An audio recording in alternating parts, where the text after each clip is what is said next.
అగ్నిజ్యోతనుడు ఆ లేఖని పట్టుకుని ద్వారకా నగరాన్ని చేరుకున్నాడు. చేరుకున్న తర్వాత కృష్ణ పరమాత్మ అగ్నిజ్యోతనుడు వచ్చాడు అని తెలుసుకున్నారు. చిత్రం ఏమిటో తెలుసా అండి? అగ్నిజ్యోతనుడు ఎక్కడి నుంచి వచ్చాడో తెలుసున్న వాళ్ళ కృష్ణుడు ప్రవర్తించలేదు. మొట్టమొదట అసలు మీరెవరని అడగలేదు. బ్రాహ్మణుడు వచ్చాడు, ఆయన తేజస్సు చెప్పేస్తోంది. ఆయనకి అర్ఘ్యపాద్యాదులు ఇచ్చి ఆయన స్నానం చేశాక ఆయనకి మధురాన్నములతో భోజనం పెట్టి ఆయన కూర్చున్న తర్వాత ఆయన పాద సంవాహనం చేస్తూ కాళ్ళొత్తుతూ, అయ్యా మీరు ఏ దేశమునకు చెందినవారు, మీరు తృప్తి కలిగి జీవిస్తున్నారా? బ్రాహ్మణుడకు ఉండవలసినటువంటి మొట్టమొదటి లక్షణం తృప్తితో జీవించుట. ఈశ్వరుడు తనకి ఏదిచ్చినా ఇది ఈశ్వరుడి చేత కృప చేయబడినది అని నమ్మి తృప్తితో వెళ్ళిపోయిన వాడెవడుంటాడో వాడికి బ్రాహ్మణుడని పేరు. ఆ తృప్తి లేకపోతే వాడిని బ్రాహ్మణుడు అని పిలవడానికి సంకోచించవలసినది అని దేవీ భాగవతంలో వ్యాసప్రోక్తం. నా సొంతంగా చెప్పట్లేదు. ఎందుకంటే యతీనాం భూషణం జ్ఞానం సంతోషోహి ద్విజన్మనాం ఉద్యమం శత్రుహననం భూషణం భూతిమిచ్చతాం అని వ్యాసుడు అంటాడు. అక్కడ చూడండి, యతీనాం భూషణం జ్ఞానం, యతి పురుషులము అని చెప్పుకున్న వాళ్ళకు ఉండవలసింది ఏమిటి అంటే, మిగిలినవన్నీ ఎన్నున్నాయి పక్కన పెట్టండి. అస్తమానం మిగిలిన వాటి గురించి మాట్లాడిన వాడు యతి పురుషుడు కాదు. జ్ఞానము భూషణముగా ఉండాలి. వారు జ్ఞానముతో ఉండాలి, 10 మందిని జ్ఞానములోకి తీసుకెళ్ళాలి. యతీనాం భూషణం జ్ఞానం సంతోషోహి ద్విజన్మనాం. ద్విజుడు అంటే బ్రాహ్మణుడు. ద్విజుడైనటువంటి బ్రాహ్మణుడు సంతోషోహి, దొరికిన దానితో సంతోషంగా ఉండాలి. మనస్సు ఎప్పుడు ఉత్సాహంగా ఉండాలి. ఈశ్వరుడు నన్ను వెన్నంటి ఉండగా నాకేం లోటనగలగాలి. సంతోషోహి ద్విజన్మనాం ఉద్యమం శత్రుహననం. శత్రువు ఇంతటి వాడు అనేటప్పటికీ పారిపోయిన వాడిని క్షత్రియుడు అనరు. శత్రువు అనేటప్పటికీ చంపడానికి పరిగెత్తినటువంటి వాడిని క్షత్రియుడు అంటారు. ఉద్యమం శత్రుహననం భూషణం భూతిమిచ్చతాం. ఇవి ఈ 3 రకములైనటువంటి వాళ్ళకి పైకి కనపడనటువంటి భూషణములు అని చెప్పాడు వ్యాసుడు. ఇదే ప్రశ్న రుక్మిణీ కళ్యాణంలో కృష్ణ పరమాత్మ అగ్నిజ్యోతనుణ్ణి అడుగుతున్నారు. దొరికిన దానితో తృప్తి పడగలిగినటువంటి బ్రాహ్మణుణ్ణి నేను పాద సంవాహనం చేస్తాను, ఆయన కాళ్ళు నేను పడతాను, ఆయన పాద ధూళిని నా శిరస్సును ధరిస్తాను. మీరు అటువంటి స్థితిలో ఉన్నారా అని అడిగి, మీరు ఏ దేశం నుంచి వచ్చారు, మీ ప్రభువు ఎవరు, ఆయన జాగ్రత్తగా పరిపాలన చేస్తున్నాడు, ఆ ప్రజలని కన్నబిడ్డలలా చూసే ప్రభు ఎవరో అటువంటి ప్రభు అంటే నాకు ఇష్టం అన్నారు. అంటే అగ్నిజ్యోతనుడు, నేను భీష్మకుడనబడేటటువంటి రాజు పరిపాలిస్తున్న కుండిన నగరం నుంచి వచ్చాను, రుక్మిణీదేవి నీకు ఇచ్చినటువంటి లేఖ తీసుకొచ్చాను, దీన్ని మీరు అవధరించండి అని ఆ లేఖనిచ్చారు. ఇస్తే ఆ లేఖ తీసి పరమాత్మ చదువుతున్నారు. వివాహం కానటువంటి కన్నెపిల్లలు అంటేనే వివాహం కాని వాళ్ళు ఆ మాట ముందు వేయడంలో అర్థం రహస్యం ఏమిటంటే, పెద్దలు అటువంటి శక్తినిచ్చారు. ఇక్కడ నేను ఒక మాట చెప్పకపోతే నేను దోషం చేసిన వాడిని అవుతాను. మనకి సుందరకాండలో జయమంత్రము అని ఒక మంత్రం ఉంది.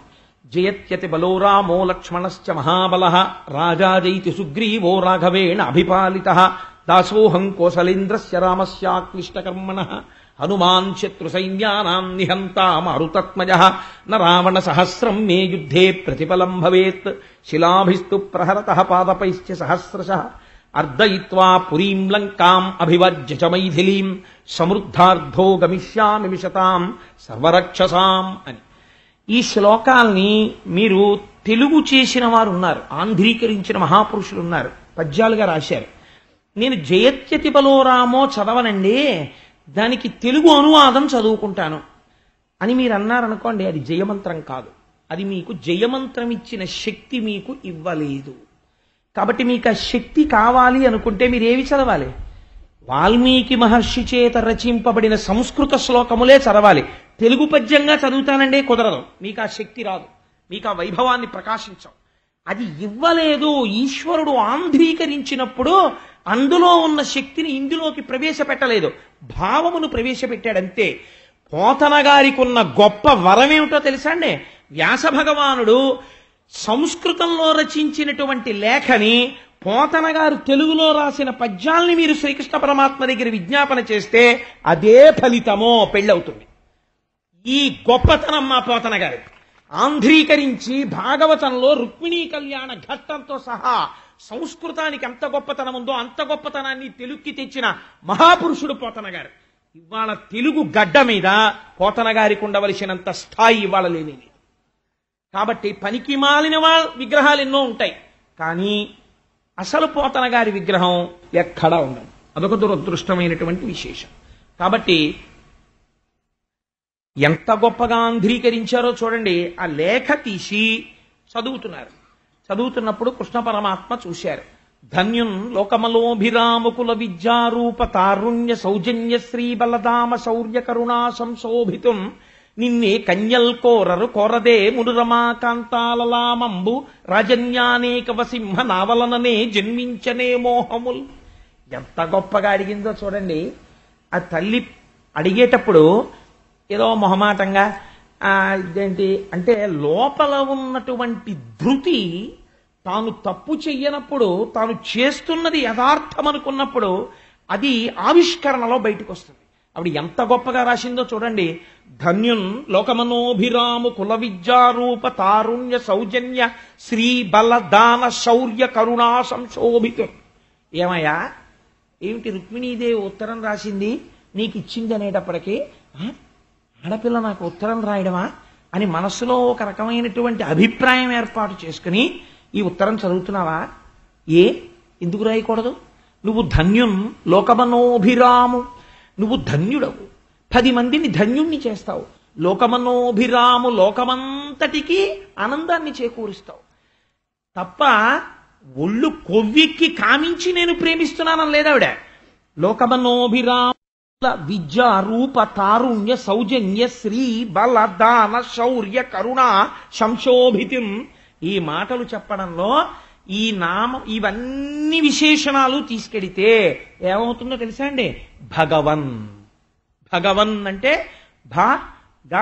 వా ఐశ్వర్యము బలము జ్ఞానము శక్తి వీర్యము తేజస్సు షాడ్గుణ్య పరిపూర్ణుడు కళ్యాణగుణ సహితుడు హేయగుణ రహితుడు భగవానుడు. కాబట్టి ఇప్పుడు ఆవిడ భగవంతుని యొక్క గుణములను ఆవిష్కరిస్తోంది. ఆవిడ కామించిందా మోక్షం అడుగుతోందా? అంటే శ్రీ బలదాన శౌర్య కరుణా సంశోభితున్ నిన్నే కన్యల్ కోరరు. అందుకే రుక్మిణీ కళ్యాణం చేస్తే సర్వస్య శరణాగతి చేసినట్టు. కోట్ల జన్మల తర్వాత అదృష్టం వస్తుంది రుక్మిణీ కళ్యాణం పీటల మీద కూర్చోడం. ఆ అదృష్టం దొరికిందంటే అది ఎక్కడో సుకృతం ఉంటే కూర్చుంటాడు, కేవలం పెళ్లి కోసం కూర్చోరు. నేను ఈ మాట ముందు చెప్తే గోపాలకృష్ణ గారికి ఇబ్బంది వస్తుందని ఆప్ చేశాను.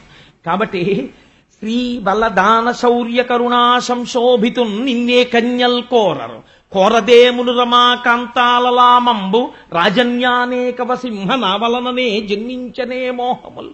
ఏమయ్యా, నిన్ను మొట్టమొదట జ్ఞాపకం తెచ్చుకో. ఆ శ్రీ మహాలక్ష్మి కోరుకోలా?